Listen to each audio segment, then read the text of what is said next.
प्रेम से बोलिए राधे राधे। सुनिए महाराज, आ रहे आहा मन द्रवीभूत हो गया, नेत्रों में अश्रु भर गए और मन में यह सोचा कि हम करोड़ों जन्म तक लाखों वर्ष तक तपस्या करते तब भी शायद किसी एक देव को हम प्रकट कर पाते। क्या है मतलब यह है कि ये सतीत्व में महाराज यह हृदय की भावना है, सतीत्व में यह शक्ति है कि सारे देवताओं को सारे देवियों को एक जगह इकट्ठी कर सकती है, वह सतीत्व।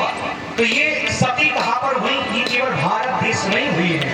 ये सती तो मतलब और कहीं पर नहीं, मतलब जैसे अपने भारत देश को माता कहा जाता है ना, भारत को माता, तो क्या दूसरे देश को माता कहा जाता है कि अमेरिका माता, पाकिस्तान, अफगानिस्तान, नेपाल, भूटान, म्यांमार आदि आदि को कहा जाता माता? नहीं, भारत को माता कहा जाता है। क्यों कहा जाता है?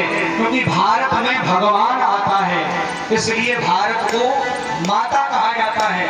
और देशों में भी भगवान ने अवतार नहीं, यहीं पर भगवान आए और फिर पूरे पृथ्वी का शोधन किया, सब में आनंद बरसाया है। एक बात मैं कह रहा हूँ, ये सती कहाँ देखी जाती है? ये भारत में देखी जाती है। एक जगह की मैं आपको बात बताऊं, अपने आप धर्म सम्राट श्री करपात्री जी महाराज विदेश घूमने के लिए गए,